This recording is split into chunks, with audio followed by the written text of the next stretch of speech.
Baik, pada pertemuan kita di aspek hukum dalam bisnis ini akan saya sampaikan tentang pitching. Pitching, semakin banyak entrepreneur yang bermunculan tiap tahunnya. Tidak sedikit orang yang mendirikan startup, membuat persaingan menjadi semakin ketat. Dengan demikian, keberhasilan pitching untuk menarik minat investor agar mau menanamkan modal atau mendanai bisnis menjadi hal yang sangat penting. Startup adalah perusahaan rintisan yang dirancang untuk menciptakan produk atau layanan jasa di tengah ketidakpastian yang ekstrim ini. Ciri-ciri dan karakteristik startup, pertama, usia perusahaan kurang dari 3 tahun. Artinya perusahaan tersebut masih berada di tahap awal. Kedua, saat awal mendirikan, jumlah pegawai pada umumnya kurang dari 20 orang. Tentu saja perkembangan startup dimulai dari perjuangan beberapa orang saja. Pendapatan per tahun kurang dari 100.000 US. Dan belum meraup cukup keuntungan karena masih membutuhkan biaya untuk pertumbuhan startup. Startup masih dalam tahap perkembangan dan biasanya bergerak di bidang teknologi, contohnya dalam pengembangan aplikasi. Produk yang diciptakan umumnya berupa aplikasi digital dan lain-lain. Startup pada umumnya beroperasi melalui media sosial atau website. Tapi tidak mesti tentang di bidang teknologi, bidang makanan, minuman juga boleh kok. Pitching adalah proses mempresentasikan ide bisnis kepada berbagai pihak, seperti investor dengan tujuan untuk mendapatkan pendanaan. Biasanya di kampus-kampus kan juga ada lomba pitching juga di teman-teman yang di jurusan ekonomi ini. Fungsi pitching adalah untuk menarik investor atau klien yang membuktikan bahwa perusahaan kita layak untuk menjadi ladang investasi dan akan membawa keuntungan di masa mendatang. Tujuan dari pitching ini mencari partner bisnis. Dua, mencari sumber daya yang dapat membantu proses bisnis. Dan ketiga, mencari investor. Pitching lebih mengutamakan ketertarikan hati investor agar bersedia membantu pemilik bisnis dalam memenuhi kebutuhan operasional startup yang sedang dibangunnya. Proses pitching terhadap klien juga bisa bertujuan untuk memperkenalkan perusahaan, merek dagang produk atau jasa kepada klien, dan meyakinkan klien berminat untuk membeli produk atau jasa yang ditawarkan.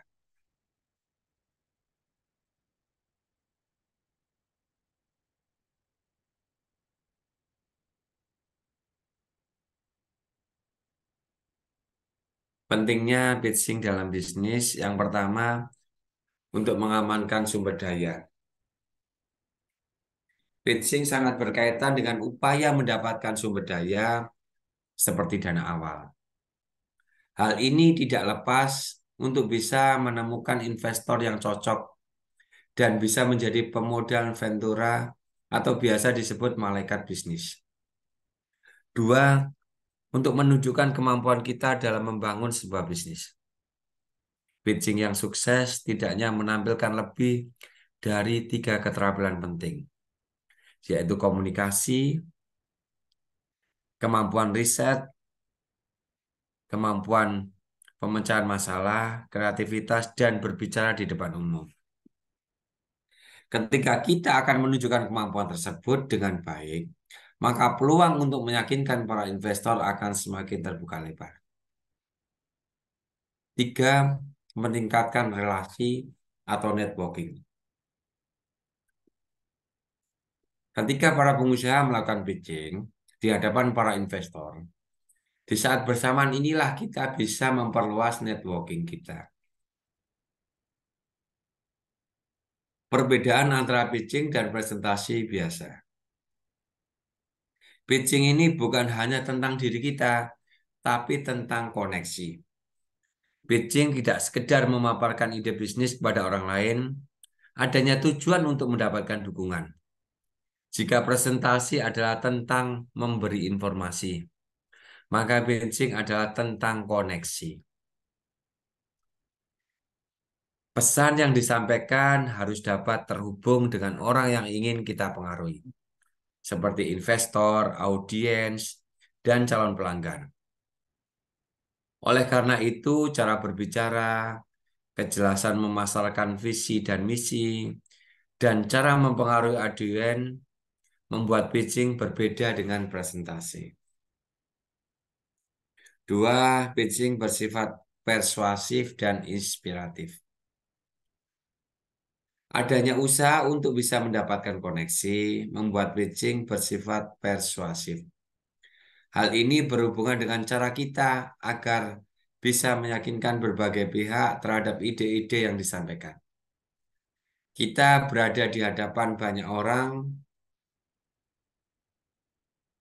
bukan untuk memberi instruksi, melainkan untuk menginspirasi. Seperti apa hasil dari ide bisnis kita dan cara untuk menjalankannya.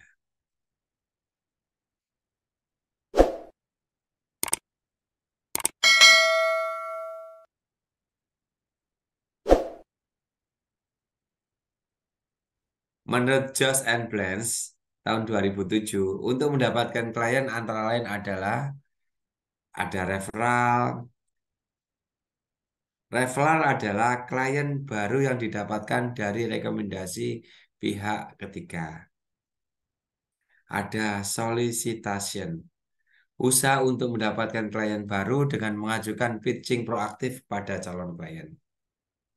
Dan ketika ada presentation, merupakan cara mendapatkan klien dengan melakukan presentasi secara langsung untuk meyakinkan klien tersebut.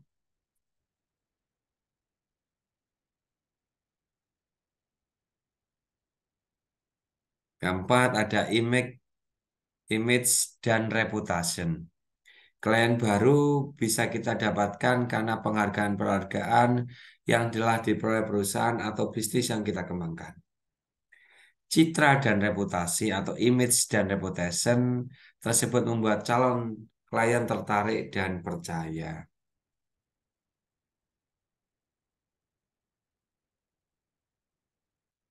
7 teknik pitching oleh Cullen. Agar pitching berhasil, ada beberapa teknik yang perlu diperhatikan menurut Emma Cullen di tahun 2015 di bukunya dia. Pertama, melakukan penelitian secara detail dan teliti terhadap klien dan produk yang akan dikampanyekan. Do thorough pre-pitch research. Dengan benar-benar mengenal serta memahami klien potensial kita dan produk kita. Maka ketika pitching akan menjadikan tampil lebih percaya diri dan klien akan melihat sebagai seorang ahli yang benar-benar peduli tentang kebutuhan mereka. Kedua, membuat kesan pertama yang baik. The best first impression. Penelitian pakar sosiolinguistik mengenai komunikasi menunjukkan 7% pesan yang disampaikan dengan kata-kata yang terucap. 38% dari arti pesan dikirimkan melalui karakteristik vokal, nada suara, jeda, penekanan, dan sebagainya. Dan 55% ini melalui bahasa tubuh. Ketiga, berkomunikasi efektif. Communication effectively. Komunikasi yang efektif dapat tercapai apabila maksud dan pesan yang disampaikan oleh komunikator dapat dipahami dengan baik oleh komunikan. Dan komunikan memberikan umpan balik atau feedback sesuai dengan yang diharapkan oleh komunikator. Keempat, memenuhi kebutuhan klien. Fulfill your client's needs. Memberikan sesuatu yang melebihi ekspektasi klien. Hal ini sangat penting Berarti istilahnya customer delight ya, sesuatu yang di luar ekspektasi dia. Hal ini sangat penting karena satu-satunya cara menarik hati klien adalah dengan memenuhi dan melampaui harapan mereka. Kelima, terbuka dan transparan. Embrace openness and transparency. Datang dan mempresentasikan dengan terbuka dan transparan bahwa tujuannya adalah untuk memberikan solusi terbaik, bahkan melebihi ekspektasi yang diharapkan klien. 6. Dengarkan klien. Komunikasi yang baik bukan hanya berbicara, tapi bagaimana bisa menjadi pendengar yang empati, pendengar yang mengerti, dan merasakan apa yang dirasakan dan diinginkan klien terhadap produk atau brand kita. 7. Percaya pada ide yang diajukan.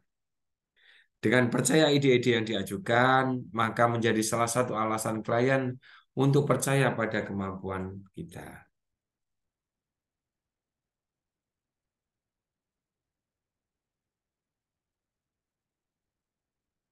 Cara melakukan pitching dengan baik.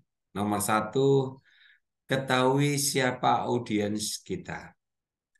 Sebelum melakukan pitching, harus melakukan berbagai riset, khususnya terkait siapa audiens kita. Ketika kita menerima investasi, ini lebih dari sekedar uang, kita akan masuk ke dalam kemitraan. Perlu melakukan uji tuntas dan meneliti calon investor sebelum mengajukan penawaran. Kita dapat melakukan riset audiens berdasarkan 3 pertanyaan berikut.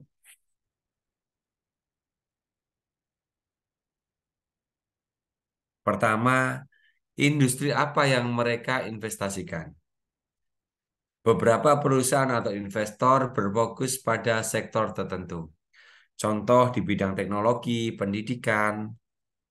Mengetahui jenis investor dan tempat mereka berinvestasi dapat membantu kita menyusun strategi dan membidik pada prioritas yang mereka tuju. 2. Di tahap apa mereka berinvestasi? Sebelum benar-benar memilih investor dan membuat penawaran, kita harus memiliki perkiraan kasar tentang uang dan sumber daya yang diperlukan. Dengan hal tersebut, kita bisa menyelaraskan diri dengan investor yang dapat membantu pada tahap tertentu. Bagaimana rekam jejak investor yang ketiga? Gali lebih dalam rekam jejak investor dan riwayat investasi mengenai perusahaan yang telah mereka biayai. Latar belakang dan budaya berbisnis mereka juga harus kita cari tahu. Karena informasi tersebut memungkinkan kita untuk mengubah strategi pitching dan menyesuaikan dengan bisnis yang ingin kita jalankan.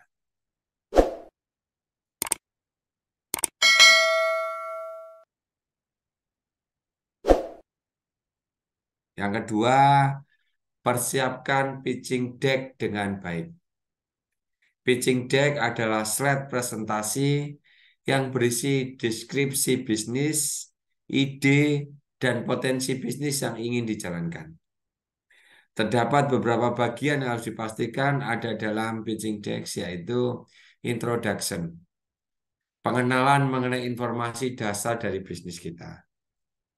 2. Problem, penjelasan terkait sebuah masalah dan bagaimana hubungannya dengan bisnis kita.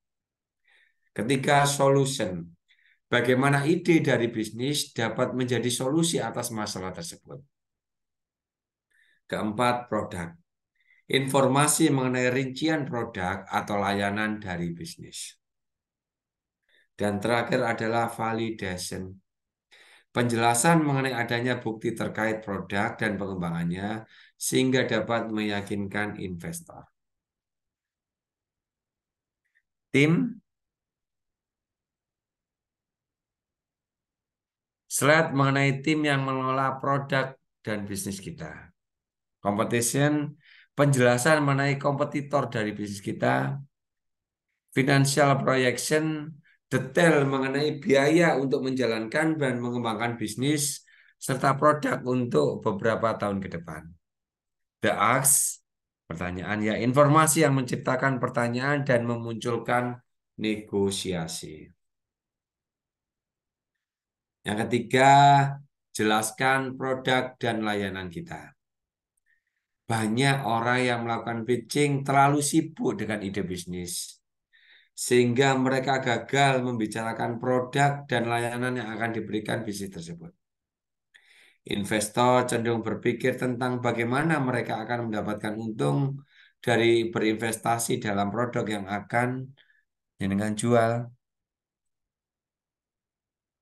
Keempat, jelaskan mengenai detail dan peluang bisnis.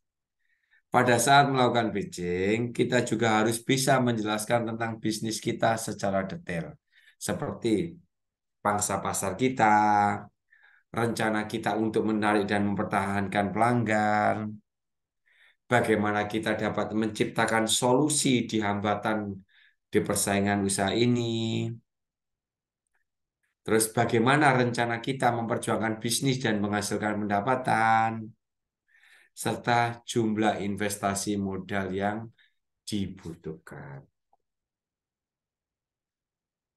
Nomor 5, kelola waktu dan persiapkan presentasi yang menarik.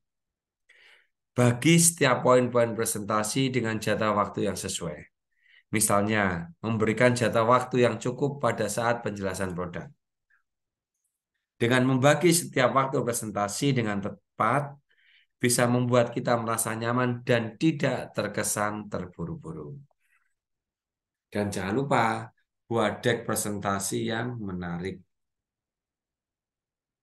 Nomor 6, gunakan Unique Value Proposition (UVP) milik Anda. UVP adalah suatu bentuk penjelasan, pernyataan, ataupun detail tentang hal-hal yang membuat produk milik kita berbeda dengan produk lainnya atau produk pesaing. Dengan memanfaatkan UVP, kita bisa mencoba menarik perhatian calon klien agar tidak berpaling ke arah kompetitor. Nomor 7, tunjukkan manfaat produk dengan jelas. Daripada membahas berbagai fitur yang tidak terlalu penting, coba perhatikan kembali masalah yang dihadapi klien dan bagaimana produk milik kita bisa menjadi jawaban dari masalah tersebut. Manfaat produk yang nyata tentu akan lebih diterima dan menjadi nilai tambah. Nomor 8 yang tidak lupa adalah follow up atau menanyakan kembali ketertarikan calon klien atas produk yang sudah kita tawarkan. Proses follow up bisa menjadi salah satu kunci calon klien berubah menjadi klien. Sebab tidak semua orang langsung tertarik pada pandangan pertama. Sehingga ada kemungkinan calon klien resmi menjadi klien saat dihubungi kembali. Beberapa kesalahan entrepreneur dalam melakukan pitching. Pertama, dia tidak memahami siapa pendengarnya. Bisa jadi pendengarnya adalah developer, maka presentasinya lebih ke arah kebutuhan dari produk yang ingin dikembangkan. Ketika pendengarnya adalah calon investor, maka presentasi kita harus ada bagian yang menjelaskan potensi pasar, bagaimana cara kita masuk ke pasar, dan menjadi pemenang atau juara. Dan hal-hal yang terkait dengan minat investor. 2, tidak menjelaskan masalah yang ingin dipecahkan. Seringkali presenter tidak menjelaskan masalah yang ingin dipecahkan atau tidak mahir dalam mengungkapkan, maka ini harus diperbaiki. Pada bagian ini juga harus dijelaskan, why are we doing this? Solusinya tidak unik. Unik di sini bukan sekedar mau beda saja, tetapi mengapa berbeda dari yang sudah ada. Perbedaan inilah yang mungkin menjadi kunci kesuksesan. Siapakah tim kita? Salah satu faktor utama yang dilirik oleh investor adalah orang-orang di belakang startup tersebut. Selain ingin mengetahui mengapa kita mengembangkan startup ini, mereka juga ingin tahu siapa-siapa latar belakang, dan kredibilitas dari anggota tim atau founder dari startup ini.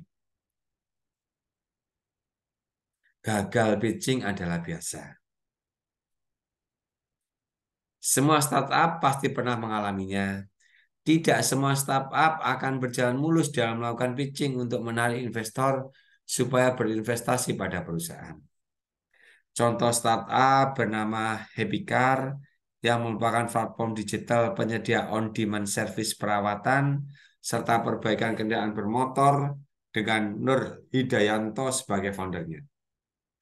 Nur Hidayanto menceritakan bahwa dalam mengawali startup Happycar, dalam 1 tahun mengalami kegagalan hingga 33 kali dalam mencari investor untuk membantu pendanaan.